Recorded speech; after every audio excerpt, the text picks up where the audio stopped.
Good afternoon, gentlemen of the press. I think this is the 7th or the 8th in a series of weekly or bi-weekly updates that we're giving ourselves. So I'm here again this evening to update us on various developments around the COVID-19 situation in Lagos State and our response thus far. I'll speak on a couple of issues around medical updates, our various palliative measures, the security situation, and just updates on upcoming Ramadan fast.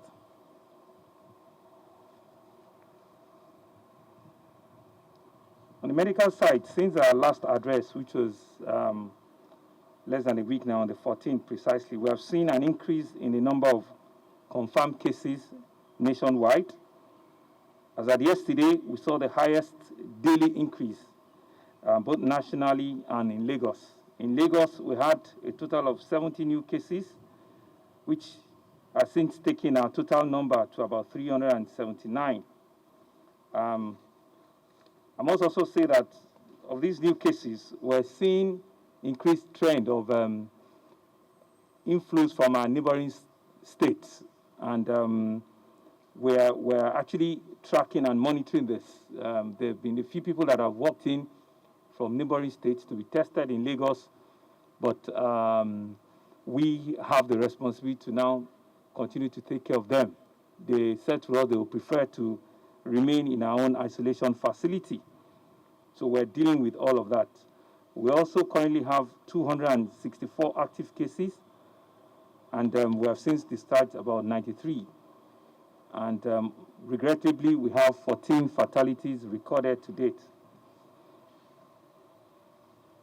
So with these very, high statistics, the natural reaction is for people to panic and to ask questions about why we still see significant numbers despite all the efforts being made, including the lockdown. Let me assure you that there is no need to panic. The increase in numbers that we're seeing is evidence of the success of our evolving strategy of wrapping up testing by going into our local communities. You may also heard that we have recently set up sample collection centers across about 20 local government areas out of our 57 local government and LCDA. The goal of this is to have an expanded testing, to take our testing closer to the people by making it easier for them who fall into our case definition to have the sample collected as soon as possible. As we implement this strategy and take testing deeper into our neighborhood and communities, we will expect that we will see more positive cases, and I must use this opportunity to also commend all the teams who are carrying out this active community case search. You will also recall that about 2 weeks ago, I did brief you about 67 Nigerians who came in through the Seme border, and they've been in our isolation facility. They were quarantined in Badagry. Today, I'm pleased to announce that all of them have since tested negative of the virus, and they'll be discharged tomorrow to their various destinations and to their families. Conversely, we also have a second batch of 23 returnees, also at the Semo border, out of which 2 have tested positive, and we've isolated those 2 to one of our isolation centers. I shall also use this opportunity to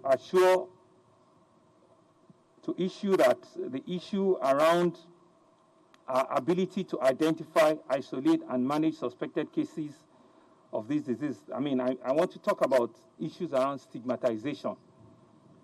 We have seen since the beginning, and more so in recent times, that people that are suspected to have the virus have declined to present themselves for testing and treatment. More often than not, opting to manage their symptoms by themselves, or in extreme cases, going to private hospitals and lying about their symptoms or travel or contact history. These actions are extremely unfortunate and dangerous. Not only do they have wide-ranging ramifications on every one of us, it also portends great consequences for our ability to record any meaningful gains from our lockdown that we've all been subjected to. The isolation centers, which will continue to say they are not death centers. We have had many positive and uplifting stories from those who have been discharged from these facilities. They are being treated and discharged. In fact, the earlier a diagnosis, the greater the chances of making a full recovery.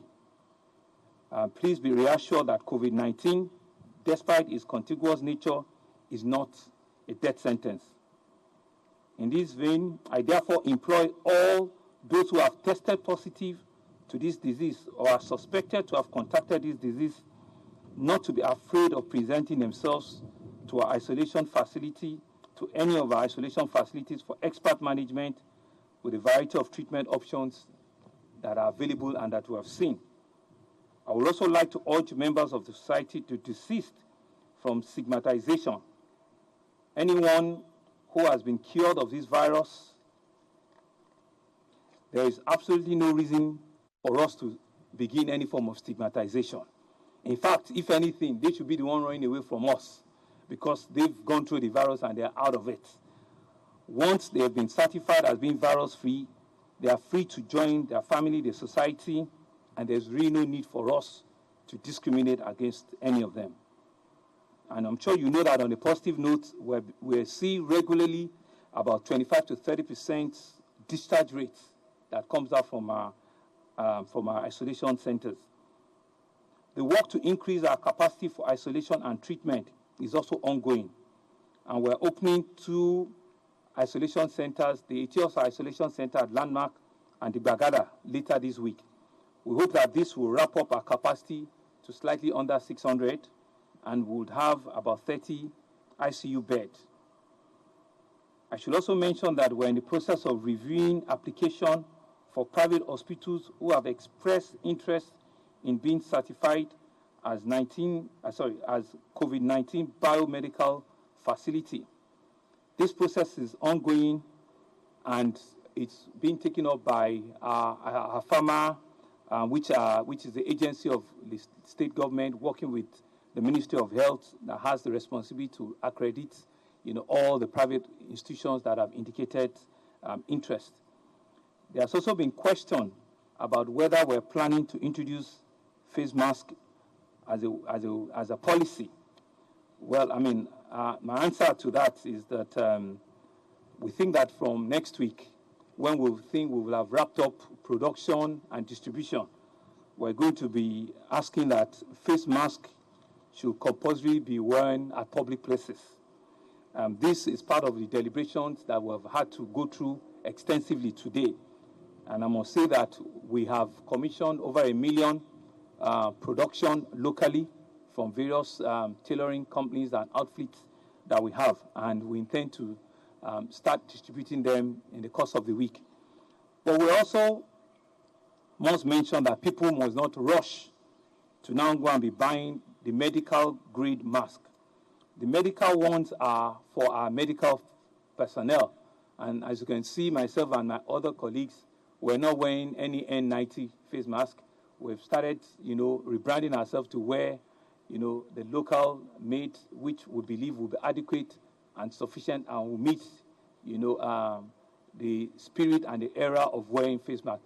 The N19 and all of the medical medical masks are for medical personnel, and it is really to protect them whilst they are doing the very difficult job we have asked them to do for us. I think it's also important for us as a state to not panic, but to strengthen our resolve to continue to obey all our directives around social distancing, to continue to have what we call the respiratory hygiene, and to stay at home.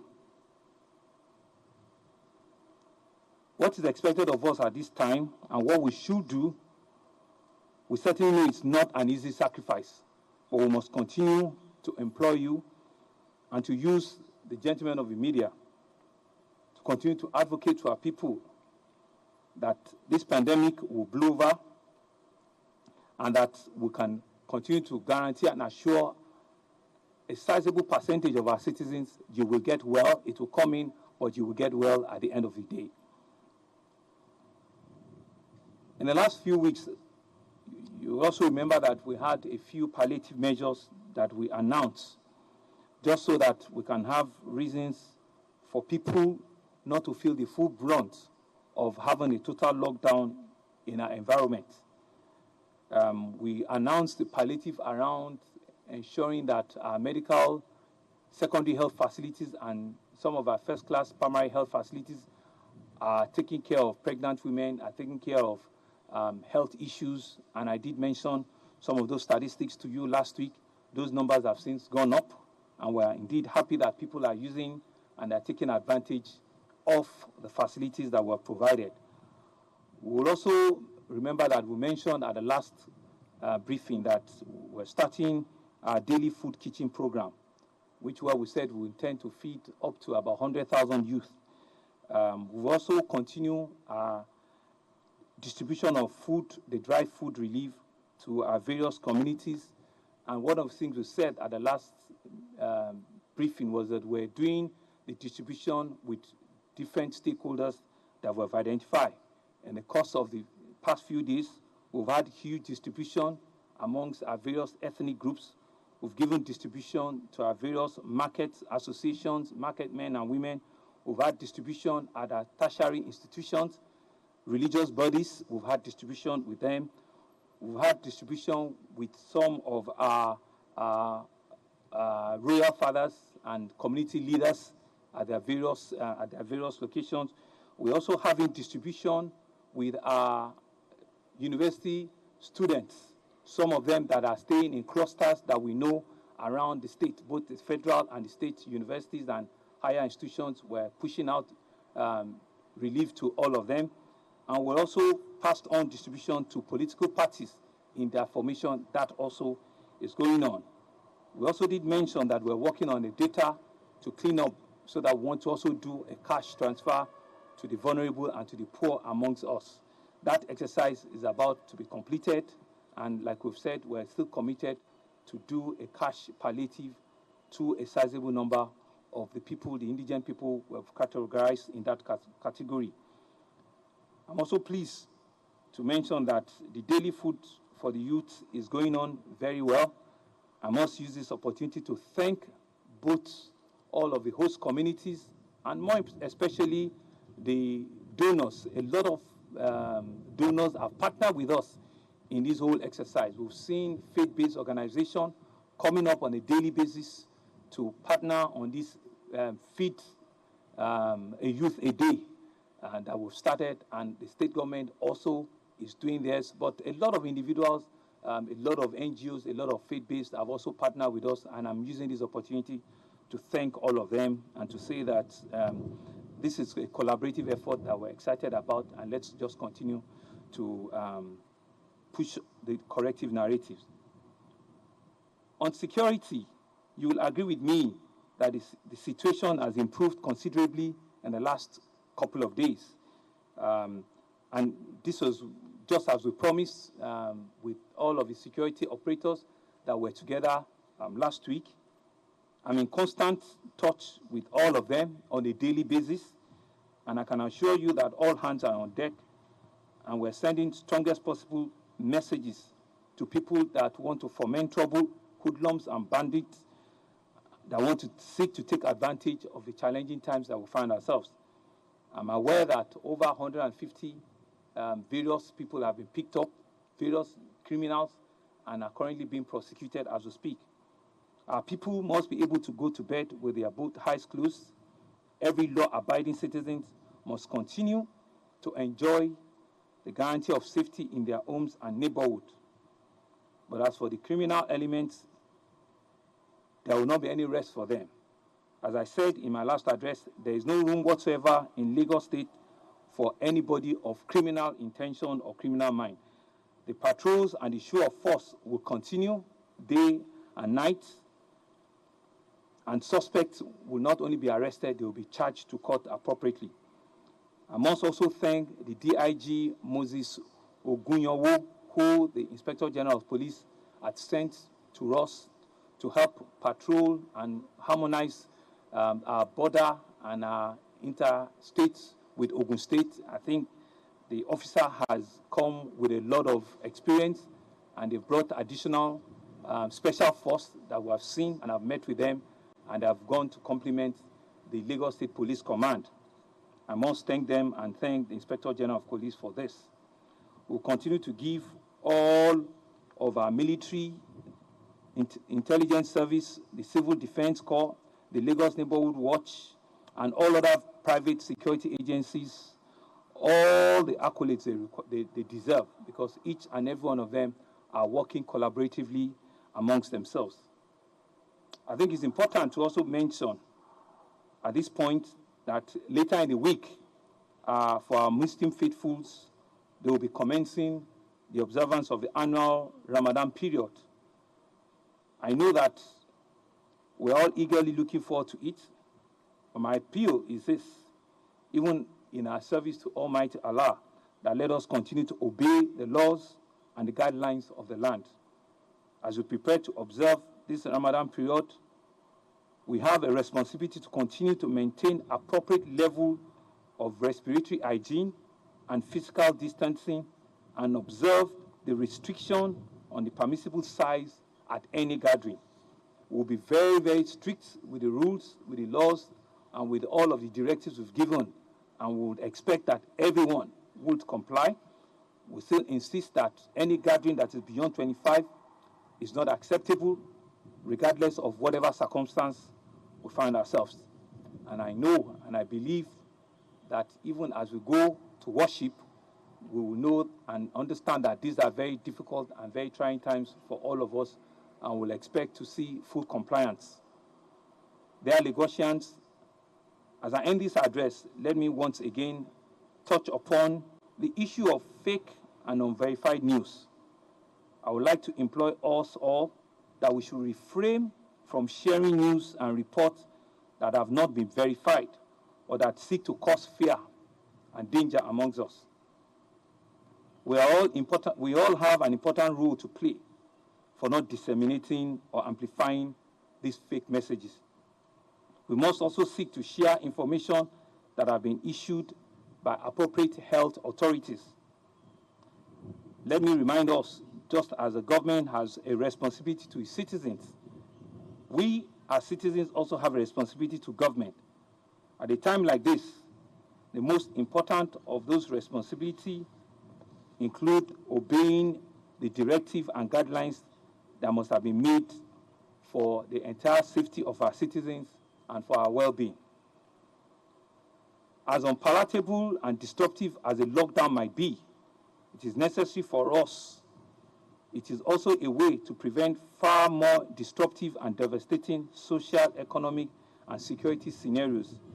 We are making this sacrifice today to avert possible disaster tomorrow.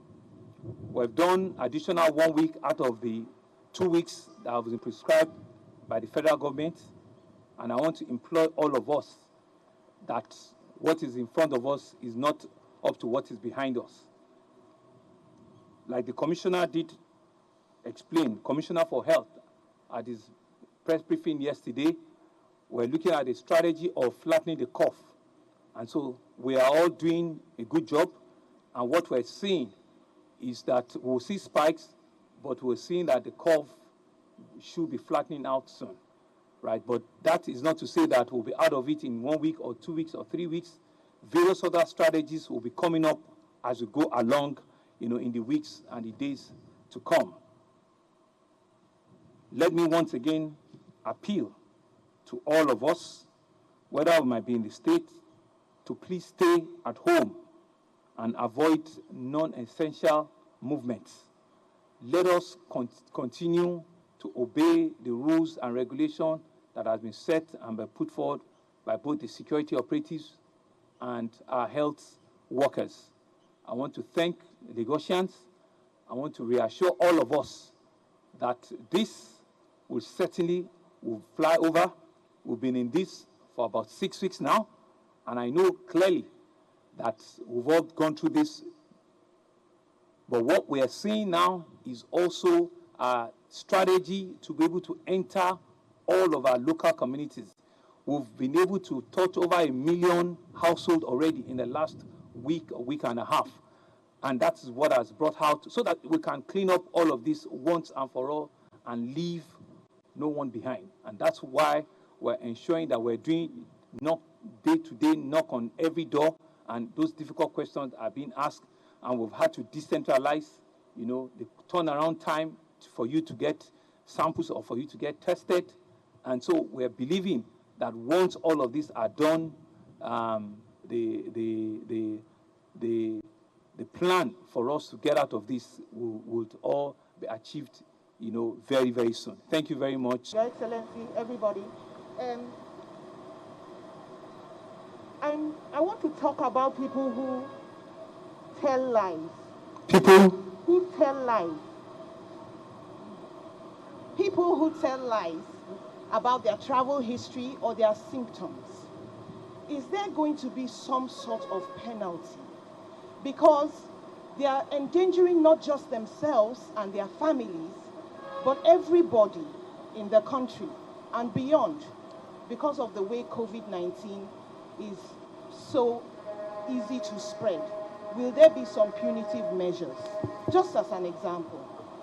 Then, it's really alarming to see how many cars come out each day. Even today, there was traffic on the way coming. And I'm wondering, where is everybody going? Can we rectify this? Is there any way that people can be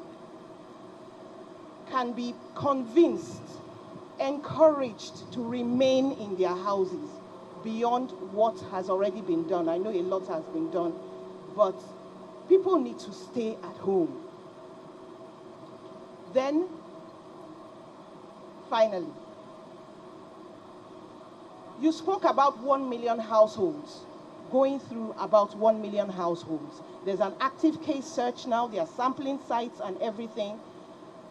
Is this likely to get worse? Talking about people who are positive for COVID-19 before it gets better. Thank you.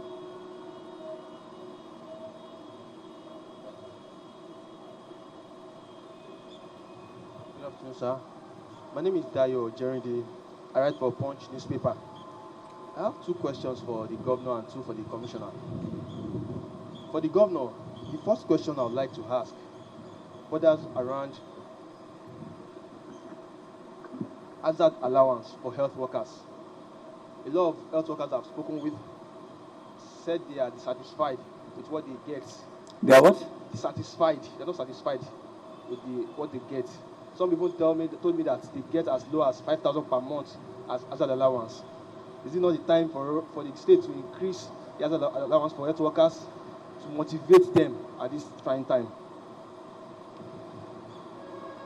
Then secondly, sir, resident doctors at the Lagos State University Teaching Hospital who are exposed to treating COVID-19 patients. What?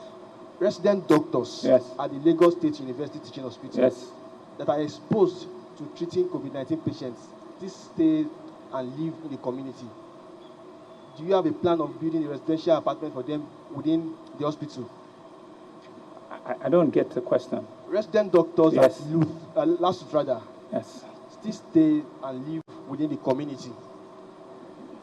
Many of them are exposed to COVID-19 patients. They treat them when they come. Is the state having a plan to build residential building for them within the hospital?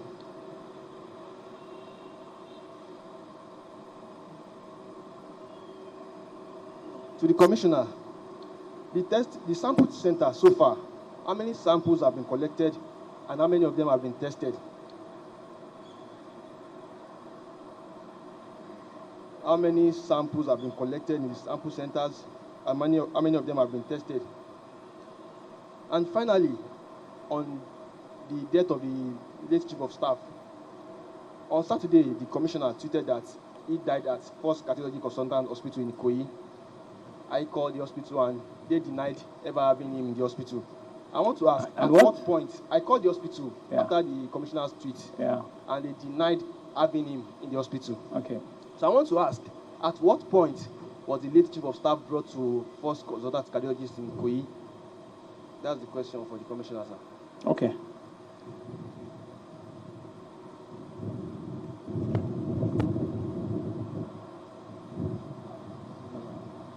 Good evening, Mr. Governor. My name is Sheyi from Yola today. I report for Lagos Television. My first question here is about the local production of the face masks you just mentioned that is going to be rolled out before the end of the week.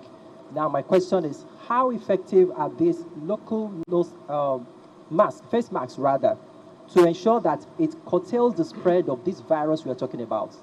And the second one is that we see some pockets of young men that are trying to secure their vicinity now, probably because they noticed a lower presence of policemen in the environment. Now they gather to protect the environment.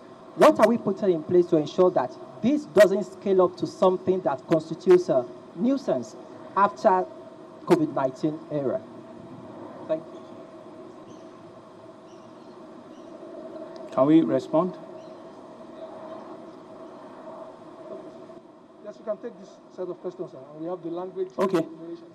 Thank you very much.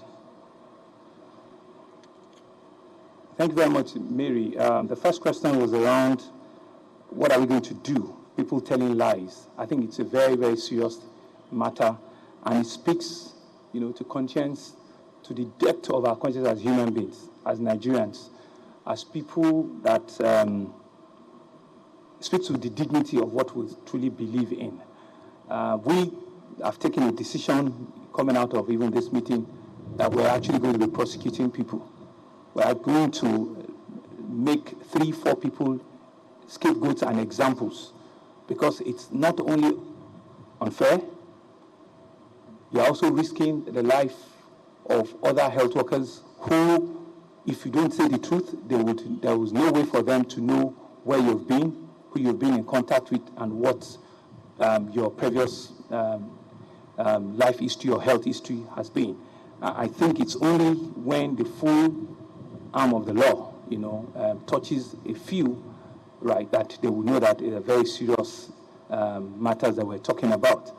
But it also has a flip side as well too. Is also just to ensure that health workers to also heighten their level of suspicion, right, to be sure that once they suspect any, they certainly would raise the alarm and ask that such patient be transferred or calls be made for us to come and pick up such patient.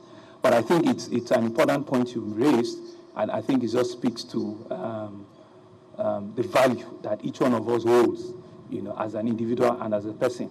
And there is no better person than you gentlemen of the press to make this a conversation in our community, to make this a very serious communication, that it's not a time where people need to joke, about who they are not or who they are.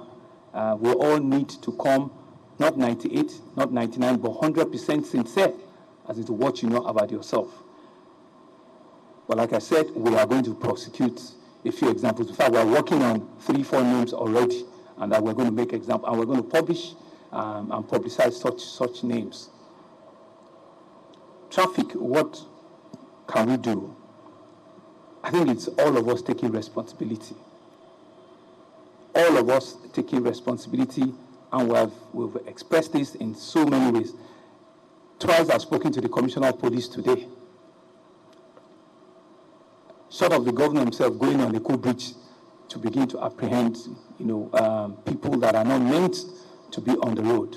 It's just unfortunate, and there's nothing that we have not done to get people to understand and appreciate that this is a little sacrifice that we can do for our tomorrow. It's a little sacrifice that we can do for ourselves. If you are not on essential service, if you are not part of people that have been exempted because you have an essential or an important assignment to do, you need not be on the road. Part of the things that we've also said with the traffic officers and the police is that the checking time too, whilst they've had to constrict, from 4 lanes to 3 lanes or to 1 lane, right? The checking time to ascertain who you are and what you're going to should be fast so that it doesn't tail back and constitute, a half-kilometer traffic, to the back, so that they are not unduly asking questions that are not important. Once you've been able to show your ID card and where you're going to, they should flag you and go. Not to now be asking what is in your boot, what are you carrying, and all of that. So that is the information I've also passed on today. And those are the 2 things that are causing it. Will it get worse before it gets better? That's a very direct and very simple question. But the commissioner too will still speak to it. If I must answer directly, it will get worse before it gets better. Because what it means is very simple. We want to flatten it once and for all. We do not want to have a spiking move up and down. So that's why we're knocking on doors. That's why we've, had to decentralize sample collection to all of the local communities and all of it. Because we know that it is now in the communities. So we need to come and get everybody out tested and ensure that once they're tested, we also can get treated and clean out of the system. So yes, it might get worse before it gets better. But once we have a strategy around it, life can still go on if we have a mechanism that is working around it. Dayo asked a very tough question that I'm not sure where that is coming from. And it's not true. Where is Dayo? That's not true. If some people are just passing information loosely to you, your responsibility is to do investigative journalism and find out what is the correct position. There is nobody, and I repeat, there is nobody that is in our front line that is on a COVID-19 list of having been treating a patient that has earned anything around 5,000. The least person, if I dare say, will have earned 20,000. In fact, we've even doubled that. Even for drivers that are driving, they are not even earning 20,000. The last allowances that I gave, drivers were earning 40 and 60,000. So it's not true. But however, what that person probably would have told you is that before COVID-19, in their normal pay structure, maybe there is an allowance called hazard allowance that they are earning 5,000 naira. I don't know. Because if you are in Ibejuleki or if you are in Alimosho and you are a normal health workers and you are not under the COVID first line of respondents, right, you are not part of the people that have given allowance to. But however, since you have asked it, because I've also increased their workload this month, there's a plan that I'm also going to increase their individual allowances for this month for every of our entire health workers, irrespective of if you are on the front line of COVID or if you are just treating somebody that has malaria or somebody that has a cut in his leg. So that, I'm sure, will put an end to that. But it's always very easy for people to just throw numbers at you. It's not true, and it's not what we're doing. Okay? And it takes me to the next question, which you also said, which is why, as a journalist, let's be very investigative. So when you say that I must build accommodation for lawsuit doctors because they are treating COVID-19, first is that lawsuit is not designated as an isolation center. It's a teaching hospital, right? So it's not. But however, it's not to say that a COVID-19 patient might not come in. But it is not an isolation center. It's not a treatment center for COVID-19. Secondly is that I cannot go out and build a residence or build accommodation in 2 days or 3 days. To build accommodation is 2 years, is 3 years. So if a resident doctor told you that they need accommodation, this is not the line to use to get accommodation. We have a program, we have a plan to meet all our people. And they are not, because they are not treating COVID-19. They are treating their regular patient as a teaching hospital. But like my sister Mary said, in the event that a patient now comes in lying about who he is or what he has done, that is what triggers the suspicion. And once we identify and see that it's a COVID-19, it goes to a COVID-19 treatment center, which we have at the isolation centers. Thank you very much. What point was the late Chief of Staff brought to Ikoyi? Well, we have, my heart and my soul goes to the family of the late chief of staff. You usually have a saying, a dead man, let the dead man bury and sleep well. I think it's not fair for us to now make that a cause of conversation. When did he come in? When did he not come in? It's sad enough that, we've lost. We do not want to lose anybody for this pandemic. We do not want to. So now begin to find out, if the hospital says, the Coronary Commission had said, is being given certification before this event as a COVID-19 place where we can have high-end sensitive treatment. It was well qualified. High-end sensitive treatment. And it's been so. And I did mention in my speech that there are lots of other private hospitals that have come forward to be so designated. And I said that a farmer currently as we speak is recertifying some of them. So maybe it was just a wrong person that picked the phone and they got scared, maybe the way you asked them the question. Thank you. Local, my friend from TVC, local face mask, how will it cover, will it protect? There's been several literature and there's been several schools of thought around face masks.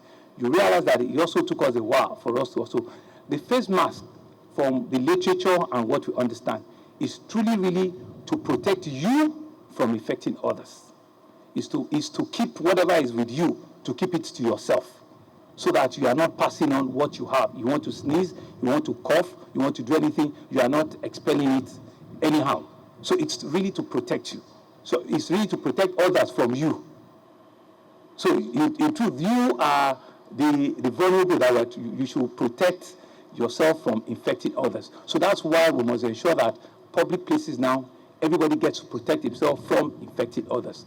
And the ones that are medical or surgical masks are the ones that will be reserved for the health workers alone. And that's why we have pleaded that people should not rush to go and buy the N95 or the medical face mask, right? We have several levels of, you've seen it on social media, several levels of wearing face masks. People have been very ingenious about it. It's really just to hold whatever is with you to yourself and you're not infecting others. And I'm sure the commissioner can still say one or two things, about that. You also mentioned something around people protecting themselves in their local community, and all of it. I certainly must assure Lagosians and all of our residents that government will not abrogate its responsibility. We have seen improved level of security in this massive, big mega city in the last couple of, and we intend to keep it. We intend to make sure that our citizens' life continue to remain safe. However, if a community decides to have additional measure of security, we will not unduly restrict them from doing that. But government will not shy away from its own line of responsibility. We will not abrogate our line of responsibility to anyone. We will continue to provide those first-line security operatives to our citizens, and will continue to ensure that the entire city and the entire state remain safe.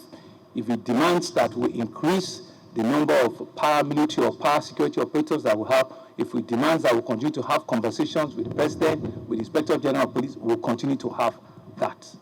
And that's why in the last week or so, they've also helped us by bringing additional men, into our security architecture, and we're indeed happy and we're grateful to them for doing that. There's one question.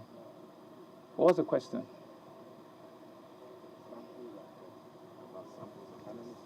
Well, if you have the numbers, yeah. He asked questions about how many. He will answer. So we have been increasing our testing capacity in line with the strategy to try and identify as many people in community with COVID-19, which is one of our strategies. Last week, or the week before the last, we tested a total of 400 samples. And this immediate past week, that testing capacity went up from 400 to 1,400, demonstrating a dramatic increase in our capacity to test, and we can go even further. We're hoping to run at least 2,000 to 3,000 tests in the coming week as we embark on the active case search in the community. Of course, as we test more, we're likely to see more positivity. We already know that the virus is circulating in community, and the more we look for it, the more we'll find. But that is in keeping with our strategy. The more people we can bring into our isolation facilities who have been identified as positive for COVID-19, the less the virus can spread, the flatter the curve will be, and the more capacity we'll be able to throw at this outbreak. At this same time, in Europe and in the United States, at the same time from their index case, Europe and America were seeing thousands and thousands of cases. We are still around the 500 mark, which indicates that our curve, even though it's growing gradually, is indeed very flat. It hasn't peaked. We expect more cases, but it's the rise in cases that's the important factor. We want a gentle slope and not a steep slope. So our strategies that we're doing in terms of isolation, containment, social distancing, and active case searching seems to be paying off for us in Lagos State.